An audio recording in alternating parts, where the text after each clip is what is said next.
نبی پاک علیہ السلام نے فرمایا 3 بندے ہیں اللہ پاک انہیں دیکھ کر مسکراتا اور کیا ہوتا ہے فرمایا اور بہت خوش ہوتا ہے. اب وہ 3 بندے کون سے ہیں چیک کر لیں ان میں ہیں کہ نہیں. فرمایا نمبر 1 وہ بندہ جو رات کو اٹھے بستر چھوڑے اچھی طرح وضو کرے پھر نماز پڑھنے کھڑا ہو جائے اسے دیکھ کر اللہ پاک فرشتوں سے فرماتا ہے اے فرشتوں بتاؤ میرے بندے کو نیکی پر کس نے اکسایا ہے. فرشتے عرض کرتے ہیں مولا تو بہتر جانتا ہے. اللہ پاک فرماتا ہے ہاں میں جانتا ہوں مگر تم مجھے بتاؤ. فرشتے عرض کرتے ہیں اے مالک کریم تمہیں اسے ایک چیز یعنی جہنم کا خوف دیا ہے یہ اس سے ڈرتا ہے. اے اللہ تم نے اسے ان کو ایک چیز جنت کی امید دلائی ہے یہ اس کی امید رکھتا ہے. اللہ یہی خوف اور امید ہے جس نے اسے رات کی نیند قربان کر کے تیرے حضور کھڑے ہونے پر ابھارا ہے. اب اللہ پاک فرماتا ہے اے فرشتوں گواہ ہو جاؤ جس چیز سے ڈرتا ہے یعنی جہنم سے ڈرتا ہے میں نے اپنے اس بندے کو اس سے امن بخشا اور جس کی امید رکھتا ہے یعنی جنت کی میں نے جنت اس پر واجب کر دی. رات اٹھ کر جب دنیا سوئی ہو بندہ اٹھ کر تہجد کی نماز ادا کرے اللہ کی بارگاہ میں آنسو بہائے اللہ فرشتوں کے سامنے گویا فخر فرماتا. دوسرے نمبر پر سنو اور دوسرا وہ شخص جو حق و باطل کی لڑائی میں شریک ہوا ثابت قدم رہا یہاں تک کہ شہید ہو گیا یا اللہ پاک نے اسے فتح عطا فرمائی. اللہ اس بندے کو دیکھ کر بھی مسکراتا ہے. جہاد کرنے والے مجاہدین یا تو شہید ہو جائے یا غازی ہو کر لوٹے اللہ کی رضا کے لیے اللہ کی رحمت ان پر بھی چھما چھم برستی ہے. اور تیسرے نمبر پر فرمایا تیسرا وہ بندہ جو رات کو سفر کرتا ہے یہاں تک کہ رات کے آخری حصے میں جب کہیں ٹھہرتا ہے تو اس کے ساتھ والے سو جاتے ہیں مگر وہ کھڑا ہو کر نماز پڑھنے لگتا ہے. اس بندے کو دیکھ کر بھی اللہ پاک مسکراتا ہے. اجتماعی عبادت کے بڑے فائدے ہیں. اجتماع میں آنا محفل میں آنا دعا میں شرکت کرنا بہت اچھی بات مگر اپنی عادت ایسے بھی بنائیں کہ کچھ عبادتیں ایسی کریں کہ میں جانوں اور رب جانے. یہ جو رات اٹھ کر دعا کا لطف ہے رات اٹھ کر جو نماز پڑھنے کا لطف ہے جب ساری دنیا سو رہی ہے اور بندہ اپنے رب کی بارگاہ میں حاضر ہے. علماء کہتے ہیں دن کے نوافل کے مقابلے میں رات کے نوافل افضل ہیں کیونکہ رات سکون ہوتا ہے رات رکعت قلبی ملتی ہے. سبحان اللہ رحمت الہی چھما چھم برستی ہے.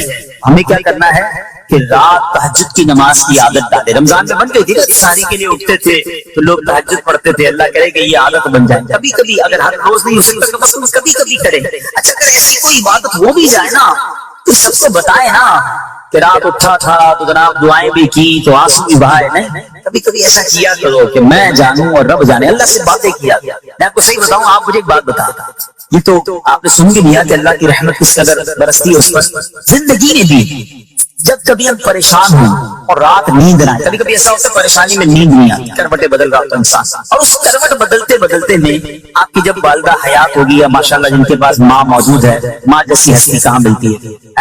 ایک بار اور سن لو دنیا کی بہت ساری چیزیں میرے اور آپ کے پاس ہیں جو ریپلیسیبل ہے جو بدلی جا سکتی ہیں. موبائل فون لیتے ہیں بڑی خوشی سے لیتے ہیں مگر نیا ماڈل آتا ہے تو لوگ بدل دیتے ہیں. سواری لیتے ہیں بڑی خوشی ہوتی ہے مگر جب نئی سواری آتی ہے تو ریپلیس بدل دیتے ہیں. ماڈل نیا آ گیا بھائی اب وہ پرانی لگتی ہے.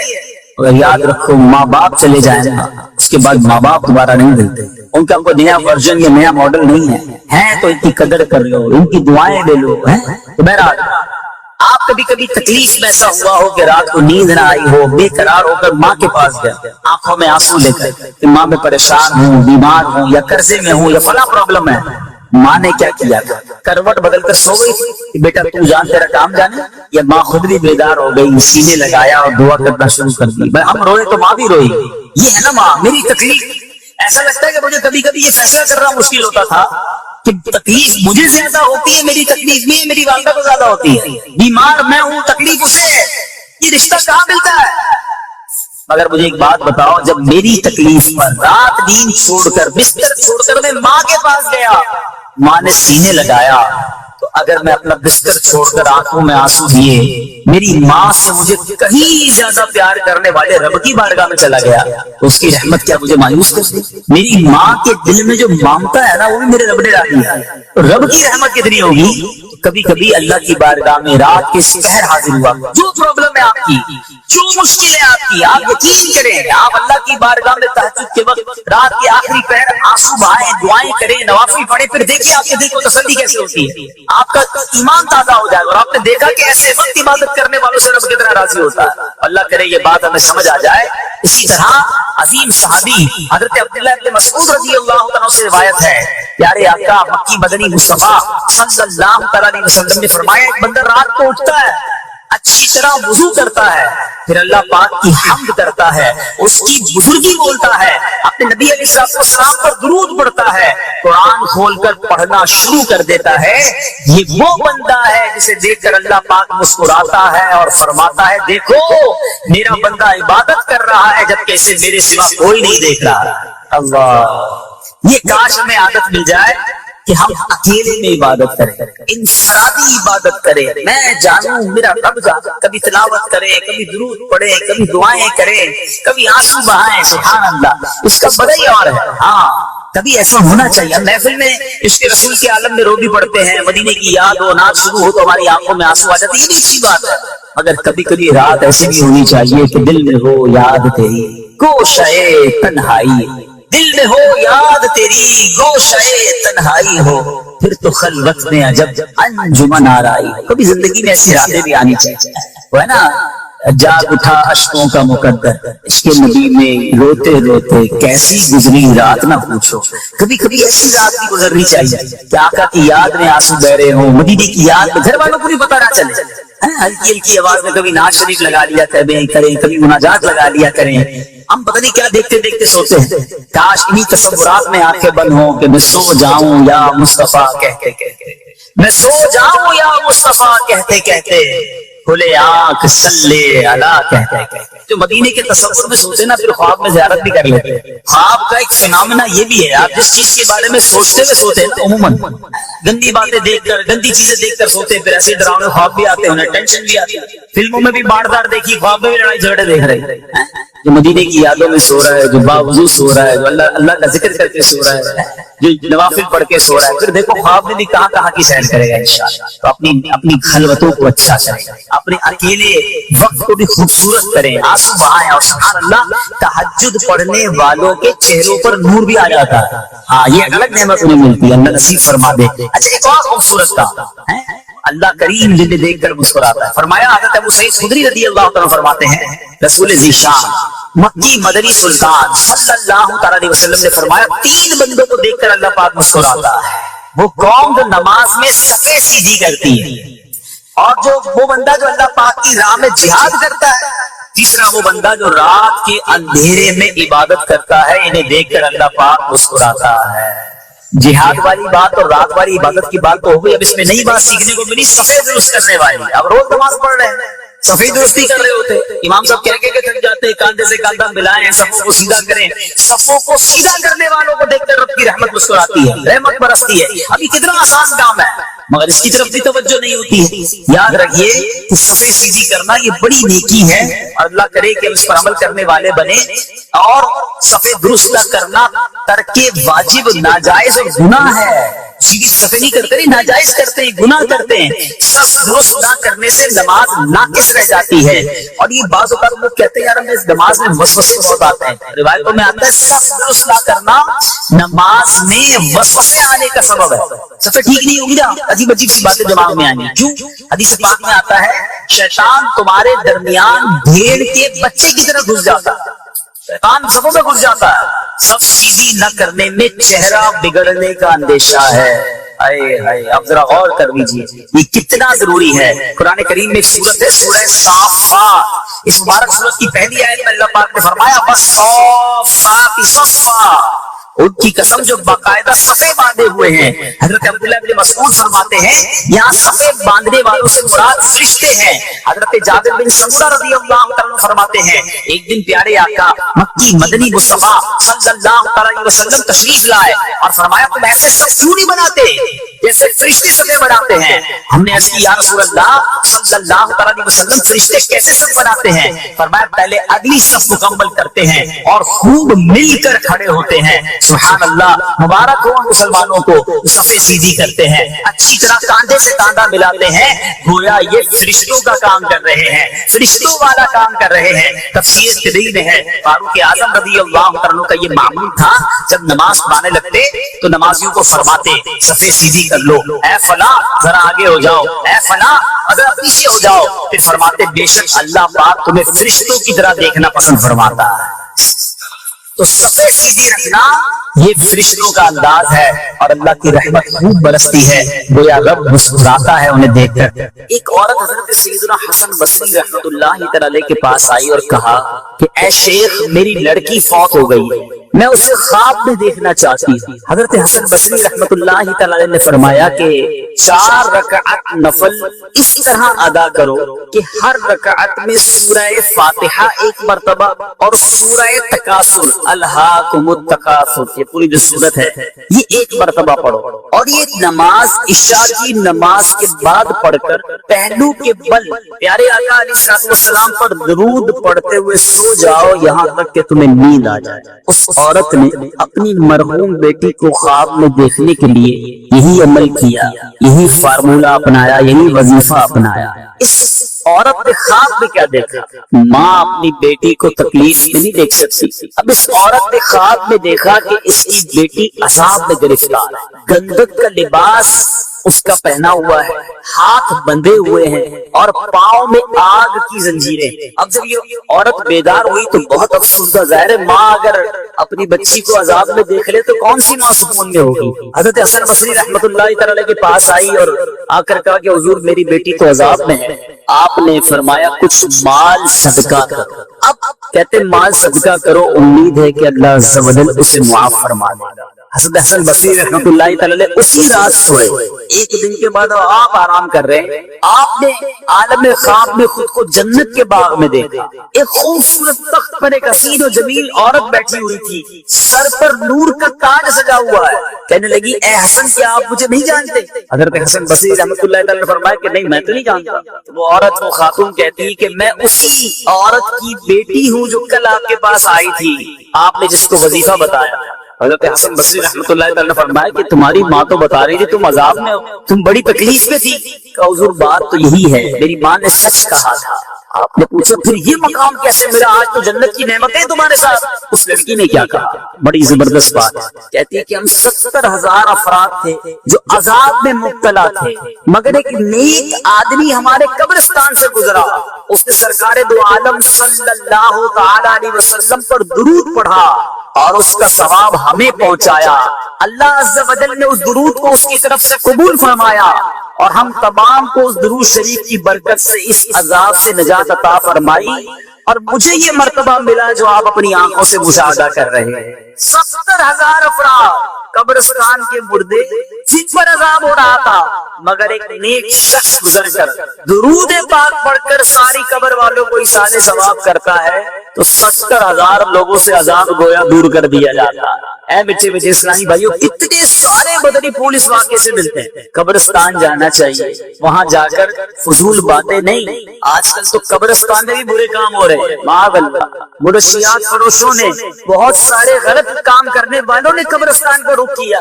ارے یہ تو عبرت کی جگہ ہے, جہاں کسی کی قبر میں عذاب ہو رہا ہے, کسی کی قبر جنت کا باغ ہے, وہاں جا کر تو آنسو بہانے. جی ہاں, حضرت عثمان غنی رضی اللہ تعالیٰ ذوالنورین, ذرا مرتبہ سوچئے گا, ذوالنورین ہیں, خلیفۃ المسلمین ہیں, امیر المومنین ہیں, مگر آپ جب قبرستان جاتے, کبھی کسی قبر کے پاس جاتے, زاروں کتار روتے, اتنا روتے کہ آپ کی داڑھی آنسو سے تر ہو جاتی. کسی نے کہا حضرت نہ آپ حشر کی بات پر اتنا روتے ہیں, نہ جہنم کے تذکرے پر اتنا روتے ہیں, آپ قبرستان میں آتے ہیں یا قبر کی بات ہوتی ہے بڑا روتے ہیں. فرمایا بات یہ ہے, یہ قبر ہی پہلی منزل ہے. جو اس قبر میں پاس ہو گیا, اس امتحان سے پاس ہو گیا, وہ آگے بھی کامیاب ہو جائے گا. جو قبر میں پھنس گیا اس کی اگلی منزل بھی بڑی خطرناک ہونی ہے۔ آج کچھ لوگ یہ بھی کہتے ہیں ہم تو شراب نہیں پیتے، یہ شراب کی دکان چلانے والے کچھ ملکوں میں کہتے ہیں ہم تو کافر کو شراب بیچتے ہیں، یہ جناب کافر کے لیے ہم نے شراب رکھی ہے۔ حضرت علامہ مولانا مفتی محمد امجد علی آزری علیہ رحمت اللہ کبھی فرماتے ہیں کہ کافر یا بچے کو شراب پلانا بھی حرام ہے، اگرچہ بطور علاج پلائے، اور گناہ اسی پلانے والے کے ذمے۔ مجھے تو کبھی کبھی سمجھ نہیں آتی، اللہ کرے میں جو آج بیان کرنے جا رہا ہوں کوئی ایسا مجھے سن لے جس کے دل پر یہ چوٹ لگ جائے، جو ایئر لائن میں کام کرتے ہیں، مسلمان ہوتے ہیں مگر شراب سرو کر رہے ہوتے ہیں۔ ارے تف ہے ایسی روزی پر، تمہیں حرام کی طرف، اللہ کے عذاب کی طرف لے جا رہی ہے، اور تم مسکرا مسکرا کر لوگوں کو شراب پیش کر رہے۔ توبہ توبہ توبہ، اللہ رب العالمین کو کیا جواب؟ نہ کرے ایسا کام۔ اگر مجھے دنیا بھر میں کوئی ایسا سن رہا ہے جو کسی ایسے اسٹور میں کام کرتا ہے جہاں شراب سرو کی جاتی ہے، چھوڑ دو ایسی نوکری، نہ کرو ایسا کام۔ اللہ غیب کے خزانوں سے تمہیں حلال روزی عطا فرمائے گا۔ مجھے یاد آ گیا، ایک بار ہم اٹلی میں تھے، مدنی قافلے میں، اسی طرح کا کچھ بیان تھا۔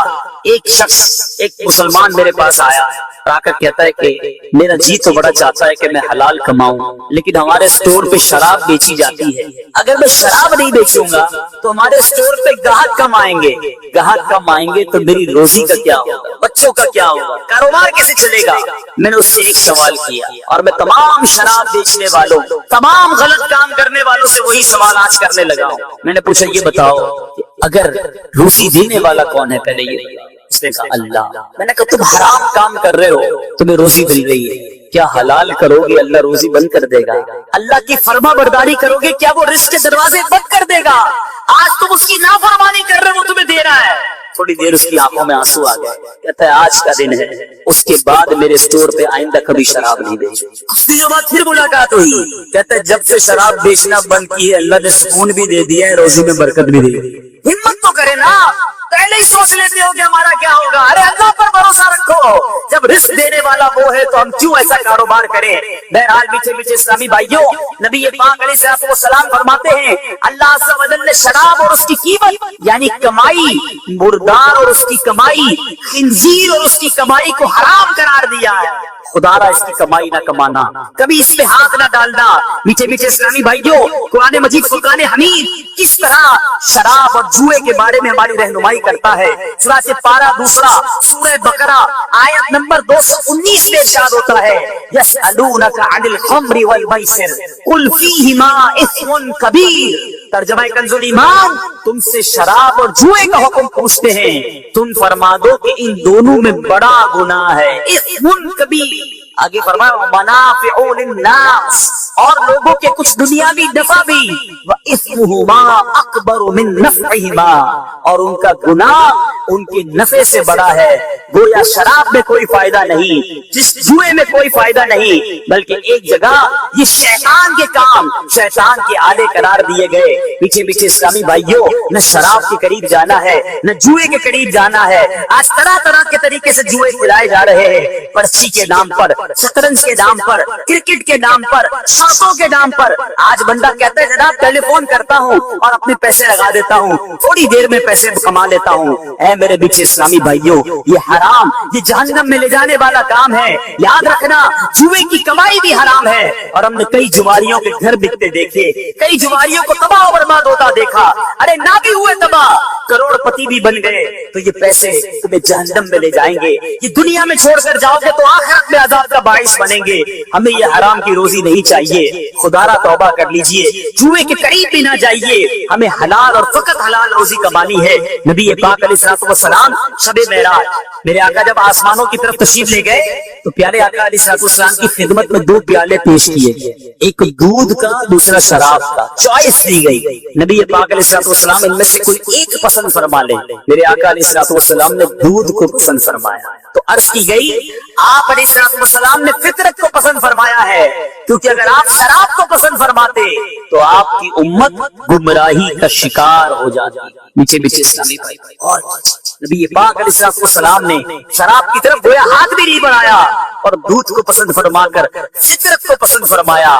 مگر آج ہمارا حال کیا ہے؟ آپ کو پتہ ہے شراب ہمارے صحابہ بھی پیتے تھے، جب شراب کی حرمت نازل نہیں ہوئی تھی نا، شراب نہ حرام قرار نہیں دی گئی، وہ پیتے تھے، لیکن کئی صحابہ اس وقت بھی نہیں پیتے تھے، لیکن چونکہ حلال تھی، مگر عادت ہونے کے باوجود جیسے ہی پتا چلا کہ شراب حرام ہو گئی ہے، اللہ، مکے کی گلیوں میں شراب کے برتن بہا دیے گئے، برتن توڑ دیے گئے، جس کے ہاتھ میں گلاس تھا اس نے توڑ دیا، ہاتھ میں بوتل تھی اس نے توڑ دیا، سارے برتن سے شراب بہا دی گئی۔ پیچھے پیچھے اسلامی بھائیوں سنیے، حضرت انس بن مالک رضی اللہ عنہ سے مروی ہے، آپ فرماتے ہیں ہمارے پاس آگ کے بغیر کچی کھجوروں کی بنی ہوئی شراب تھی، میں فلاں فلاں کو شراب پلا رہا تھا کہ ایک شخص آیا اور اس نے بتایا کہ شراب حرام ہو گئی، ابھی آ کر بتاتا ہے شراب پلا رہے ہیں، کہتے ان سب نے مجھ سے کہا اے انس یہ مٹکوں کو انڈیل دیجیے، اب شراب نہیں پینی، حرام ہو گئی، اب نہیں پینی۔ آپ فرماتے ہیں کہ معلوم ہونے کے بعد صحابہ کرام نے اس کے متعلق کسی سے کچھ نہ پوچھا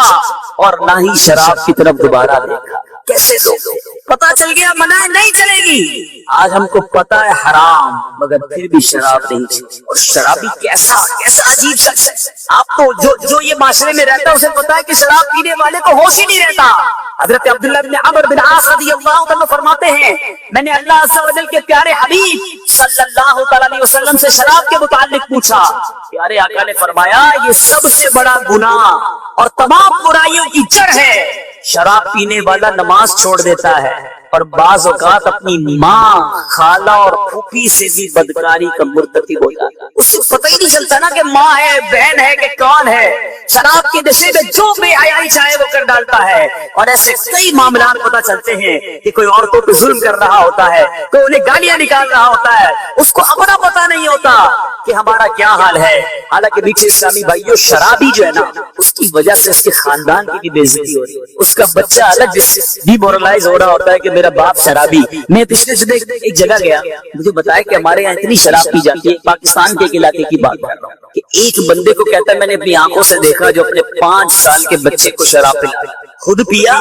اور اب نشے میں اپنے بچے کو شراب پلایا۔ مجھے بتائیے کہ ایسے بچے کیسے بڑے ہوں گے جو باپ کی شفقت سے محروم ہیں، باپ سے جب ملتا ہوگا گالیاں ملتی ہوں گی، ڈانٹ ڈپٹ ملتا ہوگا، بیوی الگ پریشان، ماں باپ الگ پریشان، یہ شراب ہے ہی چیز ایسی جو پورے گھر کا نظام برباد کر دیتی ہے، اور کئی لوگ اپنی ساری کمائی اس نشے کے اندر ڈال دیتے ہیں۔ صرف شراب کی بات نہیں کرتا، آج ہیروئن کے نام پر، چرس کے نام پر، نہ جانے منشیات کے نام پر ہمارے نوجوانوں کو کدھر لگا دیا گیا، صحت الگ برباد ہو گئی اور جہنم میں جانے والا کام الگ ہو رہا ہے۔ خدا را آج آئے ہو اس اجتماع میں آپ کے آگے ہاتھ جوڑتا ہوں، شب برات سب کی بخشش ہوگی، شرابی نہیں بخشا، اللہ کے واسطے چھوڑ دو۔ میں آپ کو بتاتا ہوں میرے رب کی جنت کیسی ہے، شراب پینی ہے نا تھوڑا صبر کر لو، اللہ نے جنتیوں کے لیے جنتی شراب تیار کر رکھی، ہم پیئیں گے شراب انشاءاللہ، مگر وہ شراب پیئیں گے جس کو شراب طہور کہا گیا، جس کو پاکیزہ شراب قرار دیا گیا۔ سبحان اللہ۔ میٹھے میٹھے اسلامی بھائیوں، ابھی میں آپ کو جنتی شراب کے بارے میں بتاتا ہوں، لیکن ایک دل ہلا دینے والی صحابہ کرام کا قول سنیں۔ میرے بزرگ بیٹھے اپنی بچی کا رشتہ کرتے وقت کیا چیک کرتے ہیں؟ لڑکا کماتا کتنا ہے، رہتا کدھر ہے، دکھتا کیسا ہے، بس 3-4 چیزیں، زیادہ زیادہ خاندان پوچھ لیا، کبھی یہ پوچھا کہ نماز پڑھتا ہے کہ نہیں پڑھتا، کہیں شراب تو نہیں پیتا، کہیں برے دوستوں میں تو نہیں بیٹھتا۔ سنو، صحابہ کرام کا قول ہے جس نے اپنی بیٹی کو کسی شرابی کے نکاح میں دیا گویا اس نے اپنی بیٹی کو بدکاری کے لیے پیش کیا۔ آج کوئی نہیں سوچتا، آج ہمارے نزدیک گناہ وہ برے ہیں جو لوگوں کے نزدیک برے ہیں۔ ارے لوگ کیا کہیں گے کہ شرابی کو بیٹی دے دی، جواری کو بیٹی دے دی، اس لیے، ورنہ برے دوستوں میں بیٹھنے والے کو کون چیک کرتا ہے؟ ارے اپنی بیٹی کا رشتہ کر رہے ہو، دیکھو جس کے ہاتھ میں آپ بیٹی کا رشتہ دے رہے، کل وہ آپ بیٹی کے بچوں کا باپ بھی بننا ہے، باپ کیسا ہوگا؟ اگر وہ حرام روزی لا کر کمانے والا ہے تو پورے گھر کو برباد کر دے گا نا۔ کبھی شرابی سے رشتہ بھی نہ کرے اور شراب پینے والا بھی اللہ کے واسطے توبہ کرے۔ پیچھے پیچھے اسلامی بھائیوں، نبی پاک کا ایک اور فرمان سنیے، دل دہلانے والا بیان، نہ شرابیوں کے ساتھ بیٹھو، میرے آقا کہتے ہیں، نہ شرابیوں کے ساتھ بیٹھو، نہ ان کے بیمار ہونے پر عیادت کرو اور نہ ہی ان کے جنازوں میں شرکت کرو۔ شراب پینے والا بروز قیامت اس حال میں آئے گا کہ اس کا چہرہ سیاہ ہوگا، اس کی زبان سینے پر لٹک رہی ہوگی، تھوک بہ رہا ہوگا اور ہر دیکھنے والا اس سے نفرت کرے۔ اب غور کر کیا شرابی کی جس کو آپ کہیں کہ بدقسمتی ہے، نبی پاک فرماتے نہ بیٹھو، نہ سلام کرو، نہ عیادت کرو، نہ جنازے میں جاؤ۔ کیا ہم ایسے بنیں گے؟ نہیں، انشاءاللہ ہم رب کی رضا کر کے کام کرنے والے بنیں گے، کبھی بھی زندگی میں شراب کے قریب بھی نہیں جائیں گے۔ زور سے نیت کریں انشاءاللہ کبھی بھی قریب نہیں جائیں گے۔ پیچھے پیچھے اسلامی بھائیوں یہاں ایک اور کام کرتے ہیں، اب شراب کے نام کو چینج کر کے عجیب عجیب نام آ گئے۔ نہیں جناب یہ شراب نہیں تو وسکی ہے، یہ جناب برانڈن ہے، پتہ نہیں کیا کیا نام رکھے ہوئے، برانڈی ہے، چیمپئن ہے، اب تو پتہ نہیں کوئی کہتے ہیں یہ سوڈا ہے۔ یاد رکھیے کہ کوئی بھی گدھے کو گھوڑا بنانے کی کوشش کرے گدھا گدھا ہی ہوتا ہے۔ شراب کا نام تبدیل کرنے سے شراب تبدیل نہیں ہونی۔ ہاں میرے پیچھے اسلامی بھائیوں آج سے صدیوں پہلے دیکھو میرے آقا کی غیب کی خبریں، صدیوں پہلے میرے آقا نے فرمایا میری امت کے کچھ لوگ شراب کا نام تبدیل کر کے اسے پیئیں گے۔ میرے آقا نے اس وقت فرمایا ان کے سروں پر آلات موسیقی بجائے جائیں گے، ان کے سروں پر آلات موسیقی بجائے جائیں گے اور گانے والی لونڈیاں گائیں گی، اللہ عز و جل ان کو زمین میں دھسا دے گا اور بعض کو بندر اور خنزیر بنا دے گا۔ غور اللہ کے حبیب علیہ السلام نے کتنا پہلے میں شراب سے بچایا، کتنی باتیں ہمیں ارشاد فرما گئے، مگر آج ہم ہیں کہ عمل نہیں کرتے۔ اب آؤ میں بتاتا ہوں میرے رب کی جنت کیسی، کیوں یہ گندی شراب، کیوں یہ اللہ کو ناراض کرنے والا کام کرے۔ ارے شب برات اگر بخشش ہو گئی رب راضی ہو گیا، پھر دیکھو کیا کیا ملنا ہے۔ سبحان اللہ۔ پہلے آؤ میں آپ کو بتاؤں جنت کا موسم کیسا۔ بڑی گرمی لگ رہی ہے نا، سنو میں آپ کو بتاتا ہوں، بڑے بڑے ایئر کنڈیشن میں رہنے والوں سنو، آج دنیا کے ٹھنڈے موسم کو یاد کرتے ہو کہ جناب گرمیاں ٹھنڈے علاقوں میں گزارنی چاہیے، سردیاں گرم علاقوں میں گزارنی چاہیے۔ آؤ رب کی جنت کی تیاری کرتے۔ قرآن کہتا ہے لا یرون فیہا شمس ولا زمہریرا، ترجمہ کنز ایمان، نہ اس میں دھوپ دیکھیں گے نہ سردی دیکھیں گے، ٹھٹھر والی سردی بھی نہیں ہوگی، دھوپ بھی نہیں ہوگی، معتدل موسم ہوگا۔ جنت کے درخت کیسے ہوں گے آؤ میں بتاتا ہوں، ترمذی کی حدیث ہے، میرے آقا علیہ السلام فرماتے ہیں جنت میں ہر درخت کا تنا سونے کا، سونے کے درخت ہوں گے۔ اور پھل کیسے ملیں گے؟ سڑ کر نہیں توڑنے پڑیں گے، آج تو پھل توڑنے کے لیے کسی کو چڑھانا پڑتا ہے، آج پتھر مارتے ہو تو پھل گرتا ہے۔ سنو قرآن کہتا ہے وَذُلِّلَتْ قُطُوفُهَا تَذْلِيلًا، ترجمہ کنز ایمان، اور اس کے گچھے جو ہوں گے جھکا کر نیچے کر دیے گئے ہوں گے۔ اس کی تفسیر میں علماء لکھتے ہیں اہل جنت جنت کے پھل بیٹھے ہوئے اور لیٹ کر کھا سکیں گے، یعنی وہ گچھے آٹومیٹکلی ان کے پاس آ جایا کرتے ہیں۔ ایسی نعمتیں رب نے تیار کر رکھی جو آج شراب پیتے ہیں، جو آج معاذ اللہ گندی شراب پیتے ہیں۔ میٹھے میٹھے اسلامی بھائیوں اور مدنی چینل کے ناظرین، آؤ میں آپ کو بتاتا ہوں کہ جنت کی شراب کیسی ہوگی۔ اللہ تبارک و تعالیٰ نے جنت میں نہریں بنائی، جنت میں دودھ پانی اور شراب کی نہریں ہوں گی۔ سبحان اللہ۔ اور یہ شراب طہور، یہ پاکیزہ شراب ہوگی۔ لیکن کیا جنت میں موت بھی آئی؟ اتنی ساری نعمتیں ہیں جنت میں، لیکن نعمتوں کے بعد موت نہیں آنی۔ قرآن کہتا ہے لا یذوقون فیہا الموت الا الموتۃ الاولی، ترجمہ کنز ایمان، اس پہ پہلی موت کے سوا پھر موت نہ چکھیں گے، ارے پھر موت بھی نہیں آنی۔ اور جنتی جتنے ہیں نا سارے کے سارے 30 سال کے ہوں گے، بوڑھے بھی نہیں ہوں گے، جوانی کے مزے بھی ہوں گے۔ ان برائیوں کی طرف جا۔ بہرحال پہلی حدیث کی طرف پھر آتا ہوں۔ اب یہ طے ہو گیا جتنے میرے بھائی ہیں اللہ بڑا کریم ہے، اگر کبھی شراب پی لی ہے یا شراب کے قریب جا چکے ہو، آج پکی سچی نیت کرنی ہے کہ مولا آج کے بعد میں شراب کے قریب بھی نہیں جاؤں گا۔ زور سے نعرہ تو لگائیں انشاءاللہ شراب کے قریب بھی نہیں جائیں گے۔ اللہ تعالیٰ کیا معلوم آپ کی اس پکی نیت کے صدقے ہم سب کے مقدر میں جنتی شراب لکھ دے، انشاءاللہ وہاں جائیں گے اور شراب طہور کے مزے لوٹیں گے۔ مبارک حرم یعنی مکہ پاک اور مدینہ طیبہ یہ مبارک شہر ہیں، یہ مبارک جگہ ہے جہاں جانے کو ہر مومن ہر مسلمان تڑپتا بھی ہے، مچلتا بھی ہے۔ کون سی ایسی آنکھ ہے جو مکہ اور مدینہ دیکھنے کو نہ تڑپتی، اور کون سا ایسا دل ہے جو ان مبارک جگہوں پر جانے کو نہ تڑپتا۔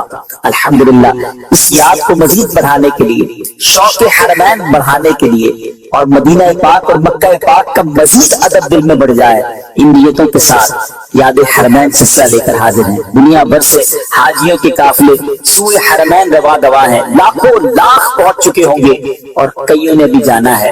اللہ مجھے اور آپ کو بھی یہ سفر بار بار نصیب فرمائے۔ پچھلے 2 سلسلوں سے ہم نے مکہ پاک کے فضائل، طواف کے فضائل، خاص خانہ کعبہ کی برکتیں، اور پھر حجر اسود کی تاریخ، مقام ابراہیم اور صفا اور مروہ کے بارے میں بھی شاندار باتیں سنی۔ آج سے انشاءاللہ ہم حج اور عمرے پر جانے والے عاشقان رسول کا انداز سنیں گے.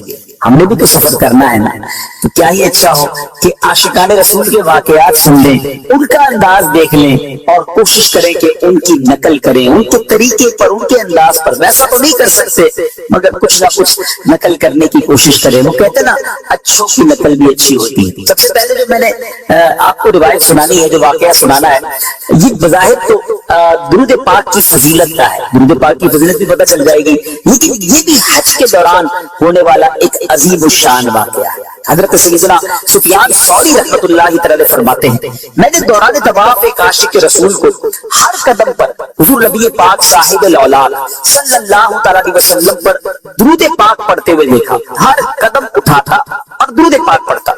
تو میں نے پوچھا, بھائی سبحان اللہ, لا الہ الا اللہ کے بجائے صرف درود پاک پڑھنے میں کیا راز ہے؟ تو اس نے میرا نام دریافت کیا, پھر کہا کہ میں اپنے والد گرامی کے ساتھ حج کے لیے چلا تھا. یاد رہے ناظرین, پہلے کے زمانے میں جو قافلے تھے نا وہ اونٹوں پر اور گھوڑوں پر چلتے تھے, کاروان ہوتے تھے, پیدل بھی لوگ چلتے تھے اور طویل سفر ہوتا تھا.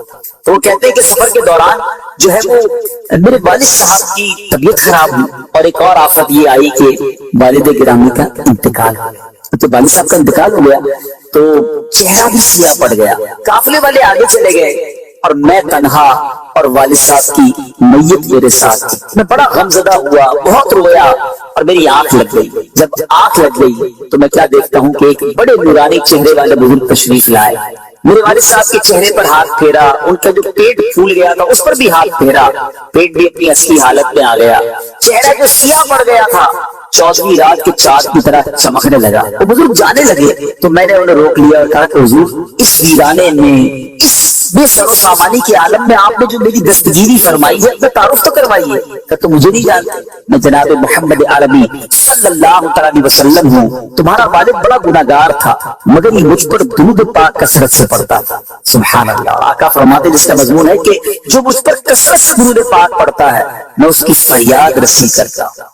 پھر اس شخص نے کہا میری آنکھ کھل گئی. جب میری آنکھ کھلی تو میں نے اپنے والد محترم کو دیکھا کہ ان کے چہرے پر نور ہے اور جسم بھی صحیح سلامت ہو چکا ہے. اللہ اکبر. وہ کہتا ہے بس یہ واقعہ دیکھ کر آیا تو اب ہر قدم پر درود ہی پڑھنا ہے. آقا پر درود پڑھنے سے بڑھ کر اور کیا وظیفہ ہو سکتا ہے؟ میرے بیچے اسلامی بھائیوں, آپ کو بھی اور مجھے بھی چاہیے اگر مشکلوں سے بچنا ہے, پریشانیوں سے بچنا ہے, قدم قدم پر درود پاک پڑھتے رہیں. چلتے پھرتے اٹھتے بیٹھتے درود پاک پڑھتے رہیں. یقین کریں یہ درود پڑھنا مشکلوں سے, پریشانیوں سے, دکھوں سے, قرضوں سے, بے روزگاریوں سے, بہت ساری پریشانیوں سے انشاءاللہ بچائے گا. یقیناً صلح حدیبیہ کے بارے میں آپ نے سنا ہوگا. مسلمان تقریباً 1500 کی تعداد میں صحابہ کرام ہیں. ہجرت مدینہ کے بعد یہ پہلا موقع تھا کہ ایک قافلے کی صورت میں عمرہ کرنے کے لیے صحابہ کرام نبی پاک کے ساتھ تشریف لائے. اب حدیبیہ کے مقام پر پہنچے. اب حدیبیہ مکہ پاک سے آج کے دور میں دیکھیں تو 100 کلومیٹر کے قریب ہے, یعنی قریب پہنچ چکے تھے. 1500 صحابہ احرام کی حالت میں تھے. مگر اب یہ ارادہ تھا کہ عمرہ کرنا ہے, مگر یہ بھی خوف تھا کہ کفاران مکے میں انٹر ہونے دیں گے کہ نہیں, ہمیں موقع دیں گے کہ نہیں, کیونکہ بڑی تکلیف کے ساتھ یہ صحابہ مکے سے مدینے گئے تھے. اب ایک سفیر بنا کر سیدنا عثمان غنی رضی اللہ تعالیٰ عنہ کو مکے بھیجا گیا کہ وہ جا کے مذاکرات کرے اور یہ طے کروا لے, کسی طرح اجازت مل جائے کہ یہ صحابہ کرام نبی پاک کے ساتھ جو ہے وہ عمرہ کر لیا. مگر ان لوگوں نے یہ طے کیا, معاہدے میں یہ لکھوایا کہ مسلمان اس سال عمرہ نہیں کر سکے. یعنی یہ جو قافلہ ہے اس کو مکے میں عمرہ کرنے کی اجازت نہیں دی جائے گی. مگر حضرت عثمان غنی رضی اللہ عنہ چونکہ مکی گئے تھے, مکہ شریف پہنچ چکے تھے اور مذاکرات ہو رہے تھے, تو انہوں نے کہا اب آپ مکے آ گئے تو آپ طواف کر لیجئے, البتہ آپ کے قافلے والوں کو ہم طواف اور عمرے کی اجازت نہیں دیں گے. عثمان غنی رضی اللہ عنہ کے پاس موقع تھا, کعبہ سامنے تھا, طواف کر سکتے تھے, مگر عشق رسول نے یہ گوارا نہ کیا کہ چلا ہوں نبی پاک علیہ السلام کے ساتھ, ان کے قافلے کا ایک فرد ہوں تو اپنے آقا سے پہلے کیسے طواف کر. سیدنا عثمان غنی رضی اللہ تعالیٰ عنہ نے وہ کمال کا جواب دیا جو آج بھی سنہرے حروف میں تاریخ کی کتابوں میں درج ہے. ناظرین, یہ دنیا بھر کے عاشقان رسول کی ایک شاندار پیغام بھی ہے, ایک ڈائریکشن بھی ہے. آپ کہتے ہیں سبحان اللہ, آپ کہتے ہیں کہ میں اس وقت تک طواف نہیں کروں گا جب تک رسول خدا علیہ السلام طواف نہ کر. آپ نے طواف نہیں کیا, آپ واپس آ گئے. اور ایک مزے کی بات بتاؤں, جب عثمان غنی رضی اللہ عنہ مکے گئے تھے نا, تو ادھر صحابہ کرام آپس میں گفتگو کرنے لگے کہ حضرت عثمان کتنے خوش نصیب ہیں کہ ان کو تو وہاں طواف کا موقع مل گیا ہوگا, ظاہر ہے تو مکے گئے ہیں تو طواف کر کے ہی آئیں گے. جب یہ خبر نبی پاک علیہ السلام تک پہنچی نا, تو آقا علیہ السلام نے فرمایا مجھے امید ہے کہ عثمان میرے بغیر طواف نہیں کریں گے. کچھ اس طرح نبی پاک علیہ السلام نے ارشاد فرمایا. تو میرے بیچ اسلامی بھائیوں, یہ بات بہت کچھ بتا گئی کہ نبی پاک کے بغیر طواف بھی نہ کیا. آقا راضی ہوں گے تو رب راضی ہو جائے گا. ثابت ہوا کہ جملہ فرائض فرو ہے, اصل الاصول بندگی اس تاجور کی ہے. تو یہاں بہت سارے لوگوں کے شاید مسکنسپشن دور ہو جائیں, غلط فہمیاں دور ہو سکتی ہیں. کچھ لوگ کہتے ہیں یہ عشق والی باتیں کہاں سے لے آتے ہو, یہ کہاں لکھی ہوئی ہے, یہ شریعت میں کہاں لکھا ہے؟ مجھے بتائیے یہ کہاں لکھا تھا کہ عثمان غنی رضی اللہ عنہ کعبہ سامنے ہے, انہوں نے طواف نہیں کیا اور کہا کہ نبی پاک کے بغیر طواف نہیں کروں گا. ہو سکتا ہے کسی کی عقل یہ کہے کہ موقع تھا, اللہ کا گھر سامنے تھا, جناب طواف کر لیا جاتا. مگر عشق کے فیصلے نرالے ہوتے ہیں, ہر چیز عقل سے نہیں تولی جاتی, ہر چیز کتابوں میں نہیں ہوتی. ناظرین, عشق کی باتیں بڑی نرالی ہوا کرتی ہیں, عشق خود راہ دکھاتا ہے. اللہ اکبر. شاعر کہتے ہیں نا, عقل کو تنقید سے فرصت کہاں, عشق پر اعمال کی بنیاد رکھ. اللہ کریم مجھے اور آپ کو سیدنا عثمان غنی رضی اللہ عنہ کے عشق کا ذرہ نصیب فرمائے. یقیناً آج کے دور میں کوئی اتنا بڑا مفتی اور عالم نہیں ہے جتنے بڑے عالم اور مفتی حضرت عثمان غنی رضی اللہ تعالیٰ عنہ تھے.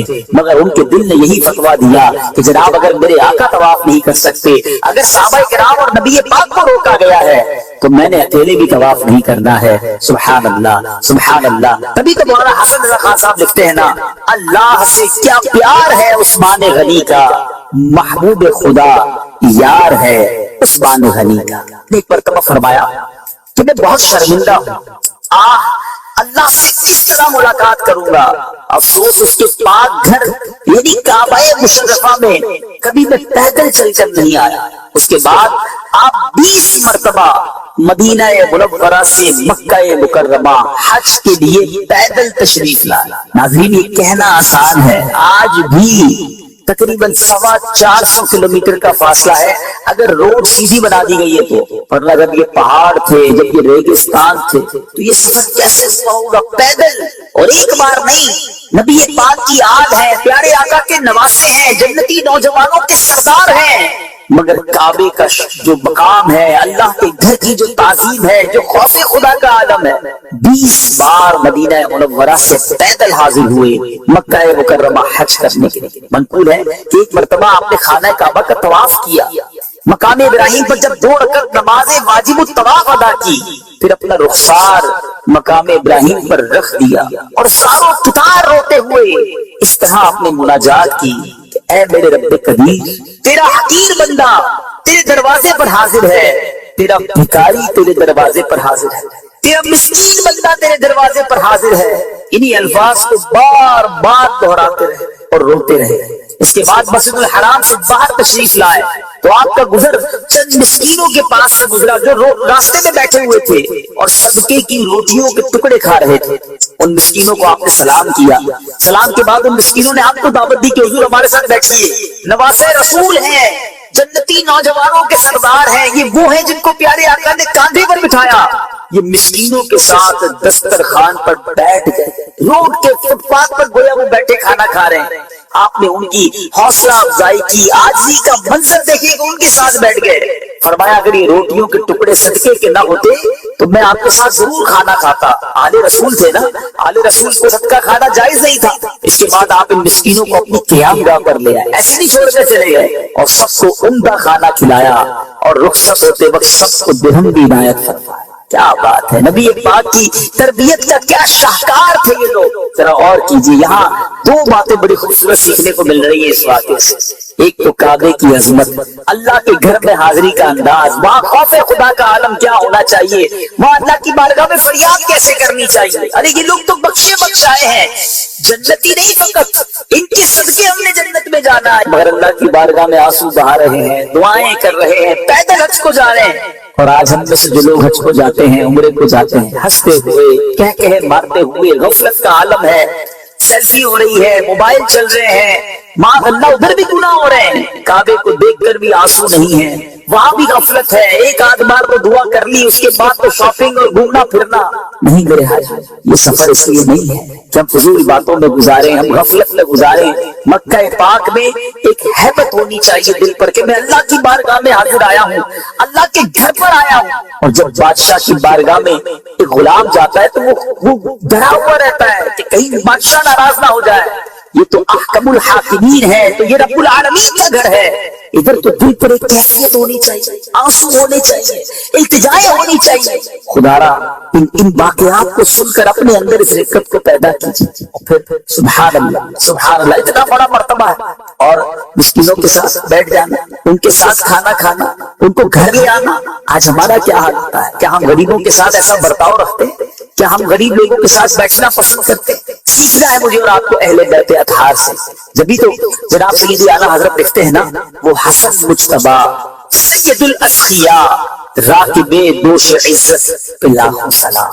ایک پرہیزگار شخص کا بیان ہے، میں مسلسل 3 سال سے حج کی دعا کر رہا تھا لیکن میری حسرت پوری نہ ہوئی۔ چوتھے سال حج کا موسم بہار تھا اور دل آرزو حرم میں بے قرار تھا۔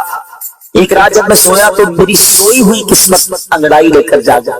الحمدللہ خواب میں نبی پاک علیہ السلام کی زیارت سے میں مشرف ہوا۔ میرے آقا نے ارشاد فرمایا تم اس سال حج کو چلے آنا۔ میری آنکھ کھلی تو خوشی سے دل جھوم رہا تھا کہ پیارے آقا علیہ السلام نے فرمایا کہ تم اس سال حج کے لیے چلے جانا۔ بار بار یہ آواز میرے کانوں میں رس گھول رہی تھی۔ اچانک یاد آیا کہ میرے پاس تو زیادہ سفر ہی نہیں ہے، میرے پاس تو مال نہیں ہے، سفر کے لیے کاغذات اور تمام چیزیں نہیں ہیں، میں کیسے جاؤں گا؟ دوسری رات پھر نبی پاک علیہ السلام خواب میں تشریف لائے لیکن میں اپنی غربت کا ذکر نہ کر سکا۔ پیارے آقا علیہ السلام نے پھر فرمایا اس سال حج چلے آنا۔ تیسری رات اب نبی پاک خواب میں آئے، پھر فرمایا تم اسی سال حج کو چلے جانا۔ میں سنتا رہا مگر ہمت نہ ہوئی۔ اب چوتھی بار میں نے سوچا کہ اب پیارے آقا تشریف لائیں گے نا خواب میں تو میں عرض کر دوں گا حضور میں کیسے آؤں، میرے پاس تو کچھ بھی نہیں ہے، پلے زر نہیں، رکھتے سفر سرور نہیں، تم بلا لو تم بلانے پر ہو قادر یا نبی۔ اب چوتھی رات نبی پاک علیہ السلام خواب میں تشریف لائے، فرمایا تم اس سال حج کو چلے جانا۔ میں نے دست بستہ عرض کی حضور میرے پاس تو اخراجات نہیں ہے۔ ارشاد فرمایا اپنے مکان میں فلاں فلاں جگہ کو کھودو، وہاں تمہارے دادا کی زرہ موجود ہے، دادا کا وہ ایک لباس جنگی لباس تھا وہ موجود ہے۔ اتنا فرما کر میرے آقا علیہ السلام کو تشریف لے گئے۔ میری آنکھ کھلی، میں نے جو جگہ نبی پاک نے خواب میں بتائی تھی اس جگہ کو کھودا تو میرے دادا جان کی قیمتی زرہ وہاں سے نکلی، بالکل صاف ستھری تھی، گویا کسی نے استعمال ہی نہ کی ہو۔ میں نے اسے 4000 دینار میں بیچا، اللہ کا شکر ادا کیا۔ پیارے آقا علیہ السلام کی نظر عنایت سے اسباب حج کا خود انتظام۔ تو کیا پتا چلا ناظرین، تڑپ سچی ہونی چاہیے، التجا ہونی چاہیے، آنکھوں میں آنسو ہونے چاہیے، یاد حرمین ہونا چاہیے، اللہ کی بارگاہ میں دعائیں ہونی چاہیے، نبی پاک علیہ السلام کی بارگاہ میں التجائیں ہونی چاہیے۔ جب کرم ہوگا نا تو حالات ایسے بدلیں گے کہ بندہ دیکھتے ہی دیکھتے سمجھ بھی نہیں آتی اور کیسے پہنچ جاتا ہے، جس کو بلاوا آتا ہے اس پر کیسا کرم ہوتا ہے۔ حضرت سیدنا علی بن موفق رحمت اللہ تعالی فرماتے ہیں میں نے حج کی سعادت حاصل کی، کعبہ مشرفہ کا طواف کیا، حجر اسود کا بوسہ لیا، 2 رکعت نماز طواف پڑھی اور کعبہ شریف کی دیوار کے ساتھ بیٹھ کر رونے لگا اور بارگاہ الہی میں عرض کی یا اللہ میں نے تیرے پاک گھر کے گرد نہ جانے کتنے چکر لگائے مگر میں نہیں جانتا کہ قبول ہوئے یا نہیں۔ پھر مجھ پر قنوت کی طاری ہو گئی، میں نے ایک غیبی آواز سنی، اے علی بن موفق ہم نے تیری بات سن لی ہے، کیا تو اپنے گھر میں صرف اسی کو نہیں بلاتا جس سے تو محبت کرتا ہے؟ اللہ اکبر اللہ اکبر۔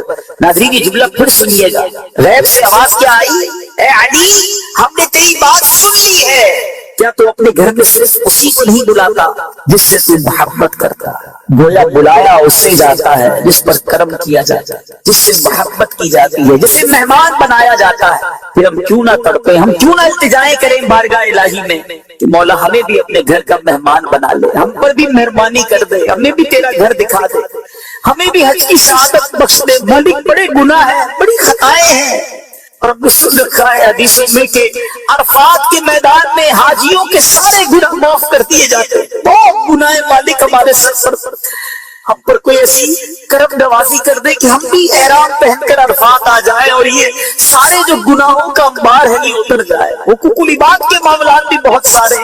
مزدلفہ میں حقوق العباد معاف کرنے کا وعدہ ہے. اور سبحان اللہ جو نبی پاک کے روضے پہ چلا جائے, آقا فرماتے من زار قبری وجبت لہ شفاعتی, مدینے جاؤ تو ادھر شفاعت کا وعدہ ہے. درود پاک پڑھنے کے بے شمار فضائل و برکات ہیں. مصطفیٰ جان رحمت, شمع بزم ہدایت, نوشہ بزم جنت, پیکر جود و سخاوت, منبع علم و حکمت, صلی اللہ تعالیٰ علیہ وسلم کا بڑا کمال کا فرمان ہے.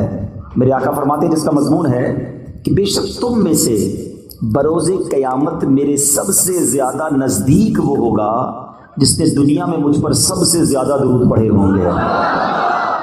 بظاہر تو یہ بڑی مختصر حدیث ہے, لیکن اس کے پیچھے جو انعام ہے, جو ریوارڈ ہے, اگر اس پر توجہ دیں تو سمجھ آئے گا کہ یہ کتنا بڑا انعام ہے. مجھے بتائیے نا, محشر کا دن یہ کتنا مشکل دن ہوگا.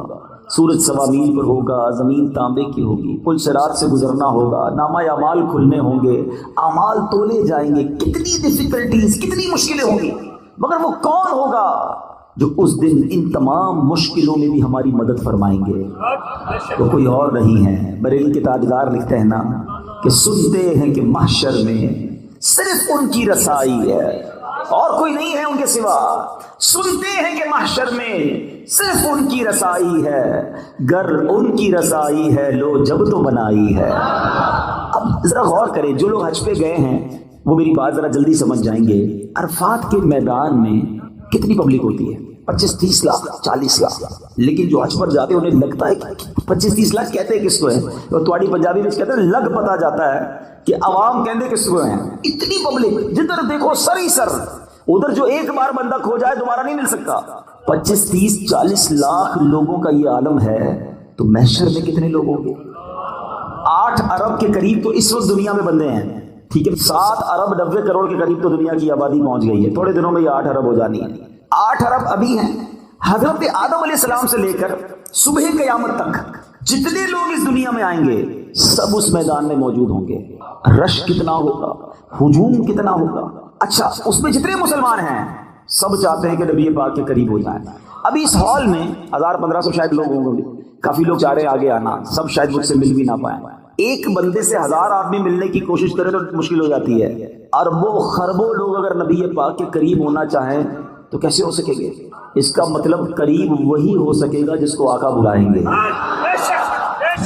اب کس کو بلایا ہے سوچ لو. آقا فرماتے تم میں سے میرے قریب وہ ہوگا جس نے دنیا میں زیادہ درود پڑھے ہوں گے. اب درود پڑھنا تو قیامت کے دن نبی پاک کے قرب کا ذریعہ ہو گیا. اتنے رش کے اندر میں کیسے قریب پہنچوں گا؟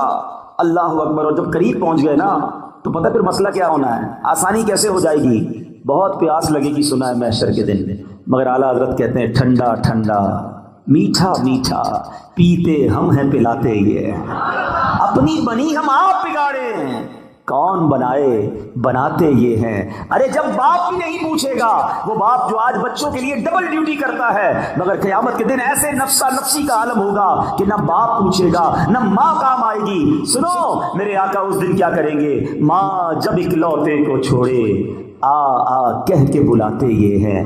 باپ جہاں بیٹے سے بھاگے لطف یعنی کرم وہاں فرماتے یہ ہیں. اللہ اکبر. اس سے سیکھنے کو یہ مل رہا ہے کہ اگر محشر کے دن کی سختیوں سے بچنا ہے, ڈیفیکلٹیز سے بچنا ہے, تو آقا کے قریب جانا ہے, اور آقا کے قریب جانا ہے تو درود پاک کثرت سے پڑھنا ہے.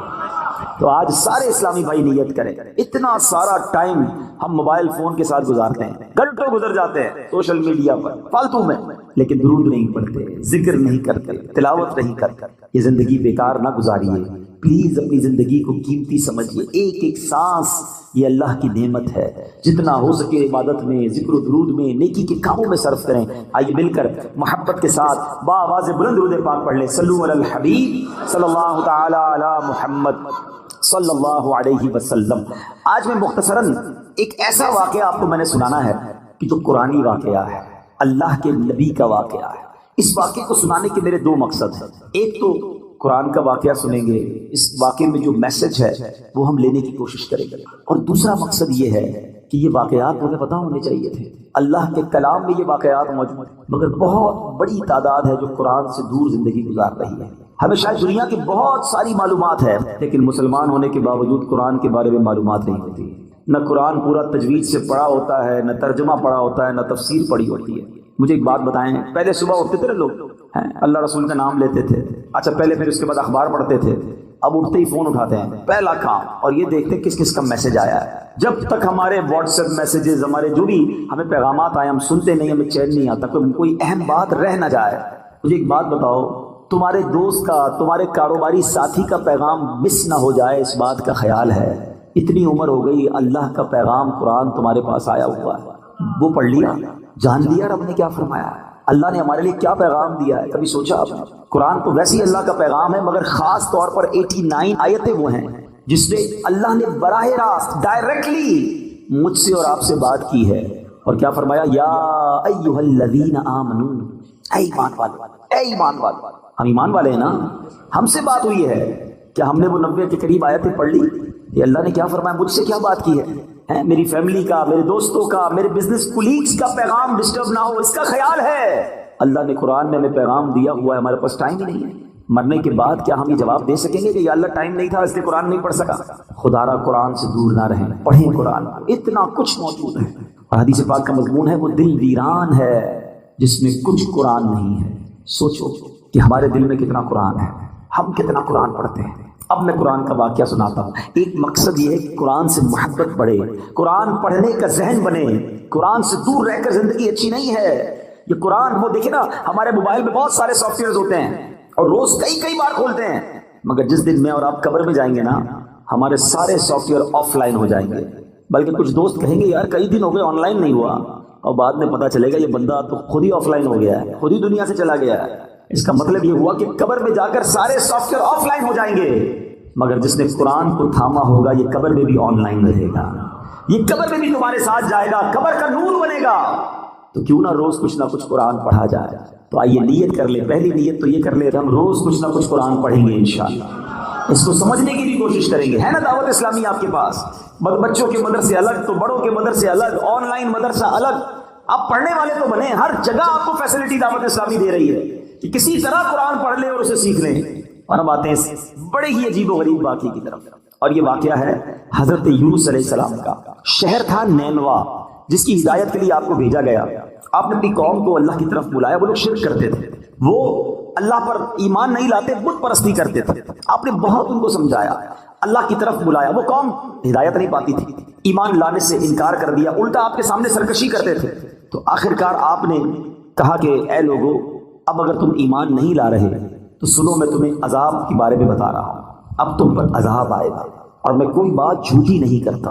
اب قوم کے لوگوں نے مشورہ کیا کہ یہ بات تو کبھی جھوٹی کرتے نہیں ہیں، اب ان پر نظر رکھو. اگر تو یہ راتوں رات ہمارے شہر سے چلے جائیں نا تو سمجھ لو عذاب آنے والا ہے. کیونکہ اگر یہ اللہ کے نبی ہیں تو جس شہر میں اللہ کے نبی ہوتے ہیں وہاں عذاب نہیں آتا. وہ قوم بت پرست بھی تھی مگر یہ بات بھی مانتی تھی. آپ پر فوکس کیا، آپ پر نظر رکھی، اور دیکھا کہ رات آپ شہر سے باہر تشریف لے گئے. صبح ہوئی تو عذاب کی بدلیاں، یعنی عجیب و غریب قسم کے بادل آنا شروع ہو گئے. قوم سمجھ گئی کہ اب عذاب آنے والا ہے. حضرت یونس کو ڈھونڈو. انہوں نے تلاش کیا، حضرت یونس پورے شہر میں نہیں ملے. اب قوم نے سمجھ لیا کہ عذاب آنے والا ہے. اب اس قوم نے کیا کیا کہ وہ ڈر گئے، کانپ گئے، اپنے بچوں کو لیا، عورتوں کو لیا، مویشیوں کو لیا، اور پھٹے پرانے کپڑے پہنے اور جنگل میں نکل گئے اور رو رو کر اللہ کی بارگاہ میں توبہ کرنے لگے. حضرت یونس علیہ السلام پر قرار اور ایمان لانے کی نیتیں کرنے لگے. شوہر بیوی سے الگ ہو گیا، مائیں بچوں سے الگ ہو گئی، سب کے سب استغفار شروع کر دیا، گر گڑا کر رونے لگے. عذاب کے بادل آ چکے تھے مگر یہ روتے رہے، گر گڑاتے رہے. جو مظالم آپس میں انہوں نے کیے تھے، ایک دوسرے سے معافیاں مانگنے لگے. کسی کی حق تلفی کی تھی، اس کا حق واپس لوٹا دیا. سچی توبہ کر کے کہتے ہیں یا اللہ، ہم حضرت یونس کے رب پر ایمان لائے، وعدہ کرتے ہیں ہمیں معاف فرما دے. اللہ کریم کو ان لوگوں کی اس گریہ وزاری پر، مخلصانہ گریہ وزاری پر، بے قراری پر رحم آیا اور عذاب اٹھا لیا گیا. دھواں اور عذاب کی بدلیاں جو تھیں، وہ بادل عجیب و غریب وہ دفع کر دیے گئے. شہر میں لوگ آئے اور امن و چین کے ساتھ رہنے لگے. اللہ کریم قرآن مجید میں اس کے بارے میں کیا ارشاد فرماتا ہے؟ قرآن کی پوری سورت کا نام سورہ یونس ہے، یہ پورا واقعہ اس میں موجود ہے. اللہ سورہ یونس میں ارشاد فرماتا ہے، تو ہوئی ہوتی نہ کوئی بستی کہ ایمان لاتی تو اس کا ایمان کام آتا. ہاں یونس کی قوم جب ایمان لائے ہم نے ان سے رسوائی کا عذاب دنیا کی زندگی میں ہٹا دیا اور ایک وقت تک انہیں برتنے دیا. یاد رہے کہ اللہ کی قدرت کا ایک اصول ہے کہ جب قوم پر عذاب آ جاتا ہے تو عذاب آنے کے بعد توبہ مفید نہیں رہتی, توبہ قبول نہیں کی جاتی. مگر یونس علیہ السلام کی قوم پر یہ احسان ہوا کہ عذاب کی بدلیاں آ چکی تھی, مگر جب وہ ایمان لائے تو ان سے عذاب کو اٹھا لیا گیا. ماجرا یہ ہوا, اللہ کے نبی تھے, آپ کو بتا دیا گیا تھا کہ عذاب آنا ہے, آپ نے اپنی قوم کو بتایا کہ عذاب آنے والا ہے, خود چلے گئے تھے. آپ جب واپس آئے تو دیکھا قوم چین سے رہ رہی ہے, کوئی عذاب نہیں آیا. تو لوگوں نے کہا کہ حضور آپ اپنی قوم میں تشریف لے جائیں. فرمایا میں کیسے جاؤں, اب میں قوم میں جاؤں گا یہ لوگ تو مجھے جھوٹا سمجھیں گے اور مجھے قتل کر دیں گے, میں تو ان کو کہہ کر آیا تھا عذاب آئے گا. آپ اپنی قوم کی طرف جانے کی بجائے آپ اس قوم سے دور سمندر کی طرف چلے گئے, کشتی میں بیٹھے. جب وہ کشتی آگے جاتی ہے تو بیچ سمندر میں جا کر وہ کشتی رک گئی. اس زمانے کے لوگوں کا یہ ماننا تھا کہ بیچ میں کشتی جب ہی رکتی ہے جب کوئی بھاگا ہوا غلام کشتی میں بیٹھا ہو. تو لوگوں نے کہا ایسا کرتے ہیں, قرآن دازی کرتے ہیں اور دیکھتے ہیں کہ کون ہے جس کی وجہ سے یہ کشتی رکی ہے. اب جب قرآن دازی کی گئی تو حضرت یونس کا ہی نام نکل آیا. اس قوم نے حضرت یونس کو ہی کشتی سے اتار کر پانی میں ڈال دیا, ڈبو دیا پانی میں. ایک طرف قوم بچھڑ گئی, ایک اور آزمائش کہ اب آپ پانی میں ڈبو دیے گئے بیچ سمندر کے اندر.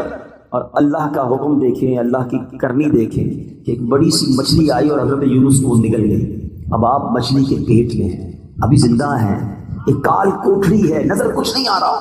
اب حضرت یونس نے اس مچھلی کے پیٹ میں کیا پڑھنا شروع کیا, لا الہ الا انت سبحانک انی کنت من الظالمین. یہ قرآن میں موجود ہے آیت, اس کو آیت کریمہ کہتے ہیں. آپ یہ دعا کرتے رہے کہ اے اللہ تیرے سوا کوئی جس کی شان بیان کی جائے, تیرے سوا کوئی نہیں جس کی پاکی بیان کی جائے, اور اے اللہ میں ظالموں میں سے ہوں. اپنی عاجزی کا اظہار کیا, اپنی انکساری کا اظہار کیا, اللہ سے مدد مانگتے رہے. اس کی برکت سے اللہ پاک نے آپ کو اس مچھلی سے کیسے نجات دی کہ آپ اس مچھلی نے آ کر آپ کو کنارے پر آ کے اگل دیا, لیکن آپ بالکل کمزور ہو گئے تھے, آپ کی جلد بھی بڑی نرم ہو گئی تھی, کئی دن مچھلی کے پیٹ میں رہے تھے. اب اللہ کی قدرت کا ایک اور نظارہ یہ ہوا کہ اس ساحل کے کنارے جو ہے ایک بیل اگتی ہے اور آپ اس کے سائے میں آرام کرتے ہیں, اسی سے کچھ کھانا پینا بھی آپ کو ملتا ہے, آپ میں توانائی آ جاتی ہے. اور اب آپ اپنی قوم کی طرف جب جاتے ہیں تو قوم انتہائی محبت اور احترام کے ساتھ آپ کو ویلکم بھی کرتی ہے اور ایمان بھی لے آتے ہیں. یہ واقعہ میں نے بڑے مختصر انداز میں آپ کو سنا دیا. سورہ یونس کی تفسیر پڑھیں تو اندازہ ہوگا کہ اللہ کی قدرت کے کیسے کیسے نظارے قرآن میں موجود ہیں. عقل حیران ہو جاتی ہے کہ مچھلی کے پیٹ میں حضرت یونس علیہ السلام کیسے زندہ رہے. اللہ اکبر. تو اے میرے بیچ اسلامی بھائیوں, اب اس واقعے سے ہمیں بہت کچھ سیکھنے کو ملتا ہے. ہمیں یہ سوچنا چاہیے کہ مچھلی کے پیٹ میں آپ کتنا ٹائم رہے. ایک روایت کے مطابق آپ کئی دن مچھلی کے پیٹ میں رہے, مگر اللہ پاک کی شان دیکھیں کہ رب نے بچانا تھا تو مچھلی کے پیٹ میں بھی بچائے رکھا. زندہ رکھنا وہ کہتے ہیں جسے اللہ رکھے اسے کون چکھے. اب اس ایک قرآنی واقعے سے بہت کچھ سیکھنے کو مل رہا ہے. پہلی بات یہ سیکھنے کو ملی کہ سچی توبہ یہ اللہ کی رضا کا سبب ہے. کتنے گناہ کیوں نہ ہو جائیں, کتنی خطائیں کیوں نہ ہو جائیں, اس کی بارگاہ میں اگر گر گڑایا جائے تو وہ خاص کرم فرماتا ہے, وہ آتے عذاب ڈال دیتا ہے, وہ رحمت کی برکھا برساتا ہے. مگر پرابلم یہ ہے کہ آج ہم اللہ کی بارگاہ میں سر نہیں جھکاتے, اس سے سچی توبہ نہیں کرتے, اس سے دوستی نہیں کرتے. گناہ ہو گئے نا, مگر وہ کریم ہے, وہ رحیم ہے, اس سے مانگ لے معافی, مگر سچی معافی مانگے. یہ توبہ نہیں ہے کہ یا اللہ میری توبہ, یا اللہ میری توبہ, اور پھر دوسرے گناہوں کے پلان باقی ہیں. نہیں, سچی توبہ کہ اب نہیں کروں گا. جتنے گناہ ہیں وہ کریم کرم فرمائے تو ایک باری میں معاف فرما دیتا ہے. کیا خوبصورت شعر پنجابی شاعر کہتا ہے نا, کتنا کریم ہے میرا مالک. ایک گناہ میرے ماپیوں ویکھے مینوں عمری منہ نہ لاوے. ایک گناہ میرا ماپیوں ویکھے مینوں عمری منہ نہ لاوے. لکھ گناہ میرا مالک ویکھے او پھر بھی پردے پاوے. کتنی خطائیں ہیں مگر وہ رب پھر بھی روزی دے رہا ہے, پھر بھی کھانا دے رہا ہے, پھر بھی سانسیں دے رہا ہے, پھر بھی ہم آنکھیں حرام دیکھتی ہیں مگر وہ اندھا نہیں کر رہا. ہمارے ہاتھ غلط کام کرتے ہیں مگر وہ ہاتھ واپس نہیں لے رہا. پیر گناہوں کی طرف جا رہے ہیں مگر وہ لنگڑا نہیں کر رہا. لیکن اس کا مطلب یہ نہیں کہ ہمیں جواب نہیں دینا. قرآن ہی میں رب نے فرمایا یومئذ تحدث اخبارہا, ایک دن آئے گا کہ زمین اپنی خبریں دے گی. اور ایک اور جگہ قرآن کیا فرماتا ہے, ثم لتسألن یومئذ عن النعیم. ایک دن آنا ہے جس دن تم سے ایک ایک نعمت کے بارے میں سوال ہوگا. کیسے جواب دیں گے؟ اے دن رات گناہوں میں گزارنے والوں, اے نمازیں قضا کرنے والوں, اے نشہ اور شراب استعمال کرنے والوں، اے حرام روزی کمانے والوں، اے مسلمانوں کے دل دکھانے والوں، ماں باپ کی نافرمانی کرنے والوں، خدا کے واسطے سوچو اللہ کی بارگاہ میں کیسے پیش ہو سکیں گے؟ وہ کریم ہے، اس سے معافی مانگ لو، سچی توبہ کر لو۔ حدیث پاک میں آتا ہے التائب من الذنب کمن لا ذنب لہ، گناہوں سے توبہ کرنے والا ایسا ہے جیسا اس نے گناہ کیا ہی نہیں ہے۔ ایسا کریم مالک، اتنا رحیم مالک، پھر بھی اسے ناراض کرے۔ تو آج پہلا سبق، پہلا مدنی پھول تو اس بیان کا یہ دیجیے کہ ہم اپنے رب کی نافرمانی نہیں کریں گے، سچی توبہ کریں گے۔ ہاں سچی توبہ کریں، اور اللہ کریم ہے، اتنا رحیم ہے، وہ اپنے بندوں پر اس کی ماں سے 70 گنا زیادہ مہربان ہے۔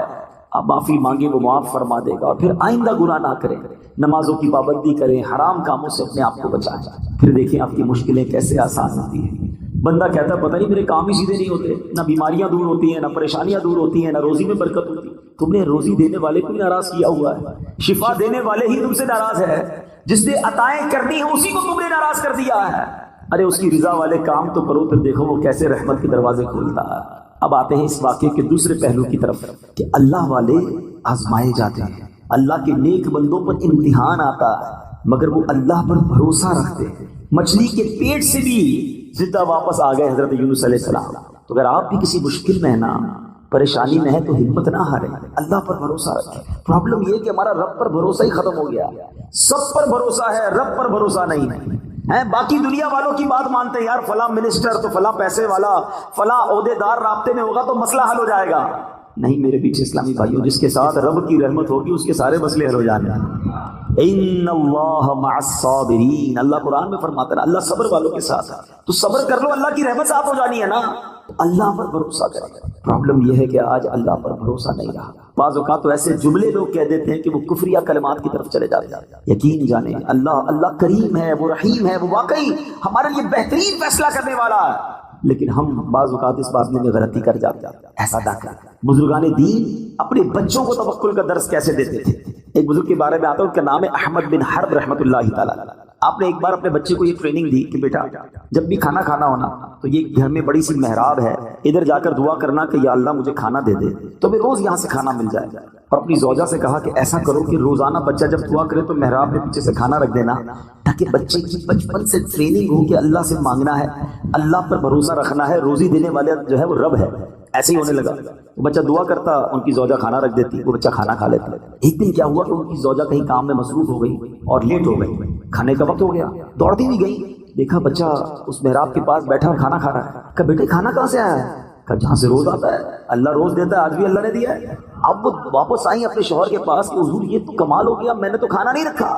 حضرت احمد بن حرب رحمۃ اللہ تعالی فرماتے مجھے اسی دن کا انتظار تھا، اب تمہیں کھانا نہیں دینا، اب اللہ کی رحمت سے خود ہی ملتا چلا جائے گا۔ یہ وہ لیول آف توکل ہے جو ہمارے بزرگوں میں ہوا کرتا۔ حضرت ابراہیم علیہ السلام کو جب آگ میں ڈالا جا رہا تھا، یہ بھی قرآنی واقعہ، قرآن پڑھے تو پتہ چلے نا، حضرت ابراہیم کو جب آگ میں ڈالا جا رہا تھا، حالانکہ معلوم ہے کہ اتنی بڑی آگ ہے جو کبھی جلائی نہیں گئی ہے، آسمان تک شعلے ہیں۔ جبریل امین آتے ہیں، کہتے حضور آپ حکم کریں، ابھی میں بارش کا فرشتے کو کہتا ہوں پانی برسائے گا، آگ بجھ جانی ہے۔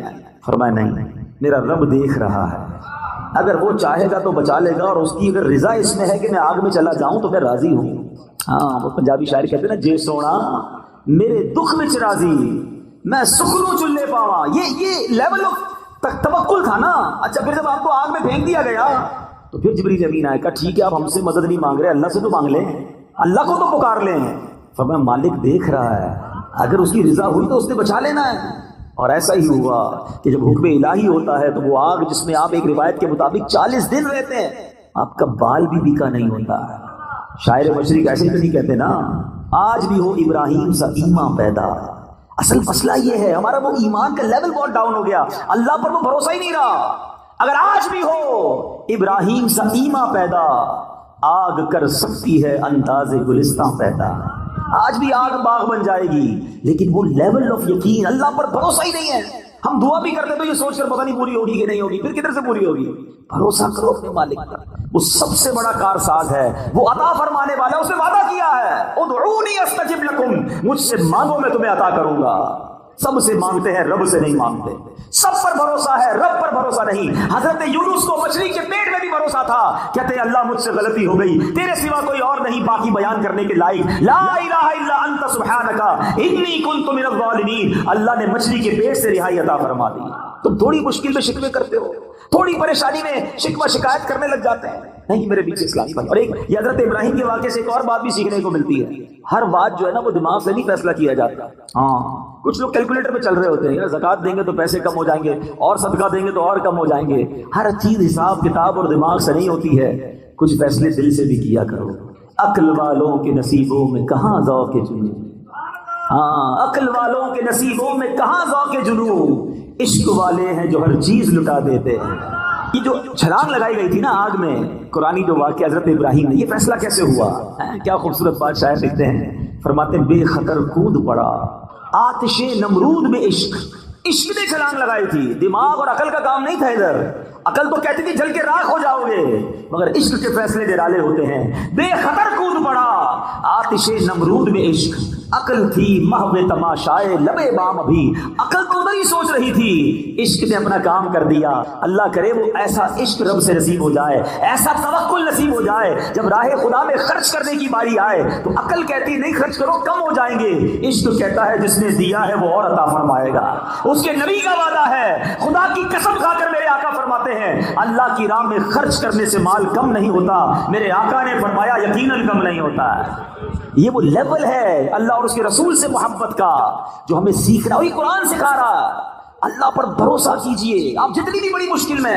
اگر میرا کوئی بھائی یہاں بیٹھا ہے، بیمار بیٹھا ہے، قرض دار بیٹھا ہے، بے روزگار بیٹھا ہے، بے اولاد بیٹھا ہے، ٹینشن میں ہے اور اس کو لگتا ہے کہ یار اب تو ایسا پھنسا ہوں کہ یہاں سے نکل نہیں سکوں گا. اچھا زندگی میں کبھی کبھی ایسا موڑ آتا ہے، ٹھیک ہے کہ بندہ ایک لیول پر آ کر کہتا ہے یار اتنا قرضہ ہو گیا یہ تو میں دے ہی نہیں سکوں گا، اتنی بڑی پرابلم آ گئی، ایسی بیماری، ایسی ڈیفیکلٹی، اتنی مشکل، میں یہاں سے نہیں نکل سکوں گا، میری زندگی ختم. اس کو لگتا ہے آگے دیوار ہے.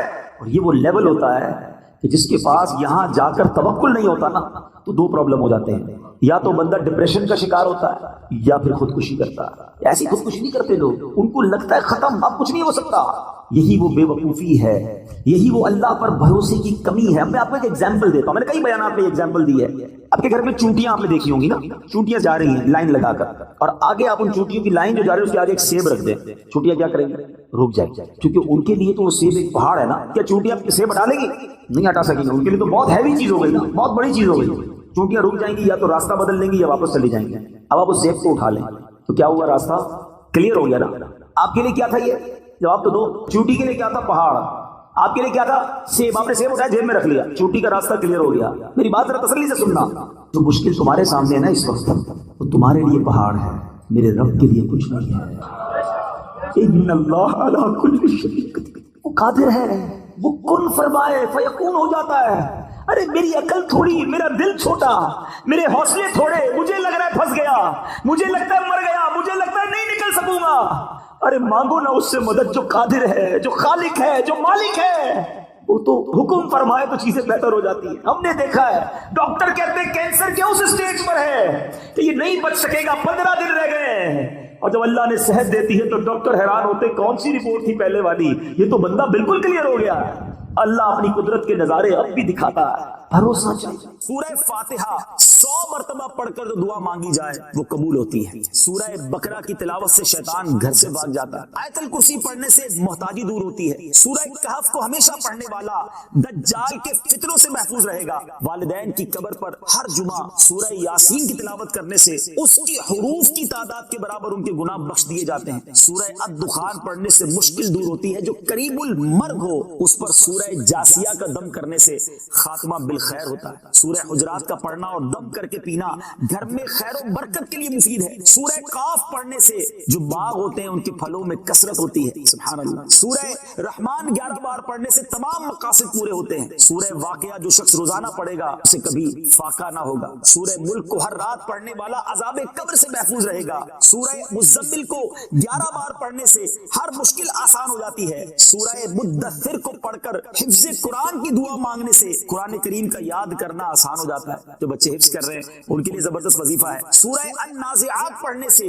جان کنی کی تکلیف نہیں ہوگی. سورہ ضحیٰ پڑھنے سے بھاگا ہوا آدمی واپس آ جائے گا. سورہ علم نشرح کو جس مال پر پڑھ دیا جائے اس میں خوب برکت ہوتی ہے. سورہ تین والتین والزیتون جو ہے 3 مرتبہ پڑھنے سے اخلاق و کردار بہتر ہوتے ہیں. سورہ علق میں جوڑوں کے درد کا علاج ہے. سورہ قدر جو صبح و شام پڑھے اللہ عز و جل اس کی عزت بڑھا دے گا. سورہ بینہ برس اور یرکان کا علاج ہے. جس آدمی یا جانور کو نظر لگی ہو اس پر سورہ عادیات کا دم مفید ہے. سورہ قارعہ پڑھنے سے بلاؤں سے حفاظت رہتی ہے. سورہ تکاثر کو 300 بار پڑھنے سے جلد قرض ادا ہو جاتا ہے. کئی لوگ کہتے ہیں جناب قرض بہت ہے چلے قرآن کا وظیفہ لے لیں الہاکم التکاثر. یہ جو سورت ہے 300 بار پڑھنے سے بہت جلد قرض اتر جاتا ہے. سورہ عصر پڑھنے سے غم دور ہو جاتا ہے. سورہ ہمزہ اور سورہ فیل دشمن کے شر سے حفاظت کے لیے اور سورہ قریش جان کی حفاظت کے لیے بڑی مجرب ہے, بڑا کمال کا وظیفہ ہے. سورہ ماعون بڑی مشکل کے وقت میں پڑھنا بہت مفید ہے. سورہ کوثر کی تلاوت سے بے اولاد صاحب اولاد ہو جاتا ہے. کئی بے اولاد بھی وظائف مانگ رہے ہوتے ہیں. سورہ کافرون چوتھائی قرآن کے برابر ہے. سورہ زلزال نصف قرآن کے برابر ہے. سورہ اخلاص تہائی قرآن کے برابر ہے. اور سورہ فلق اور سورہ ناس سے جن اور شیطان اور حاسدوں کے شر سے حفاظت رہتی ہے. پھر کیوں نہ ہم قرآن سے دوستی کر لیں, کیوں نہ قرآن کو اپنا ورد بنا لیں. نبی پاک علیہ السلام نے ارشاد فرمایا کیا تم میں سے کوئی اس سے عاجز ہے کہ وہ رات میں قرآن مجید کا تہائی حصہ پڑھ لے. صحابہ کرام علیہ رضوان کو یہ بات مشکل معلوم ہوئی. انہوں نے عرض کیا رسول اللہ صلی اللہ تعالی علیہ وسلم ہم میں سے کون اس کی طاقت رکھتا ہے؟ آپ علیہ السلام نے ارشاد فرمایا سورہ اخلاص تہائی قرآن کے برابر. واہ, ایک دفعہ پڑھو تہائی قرآن کا سبق. 1/3 آف قرآن کے برابر. اٹ مینز اگر آپ 3 بار سورہ اخلاص پڑھ لیں اتنی اللہ کی رحمت ہے کہ پورے قرآن کا ثواب مل جائے گا.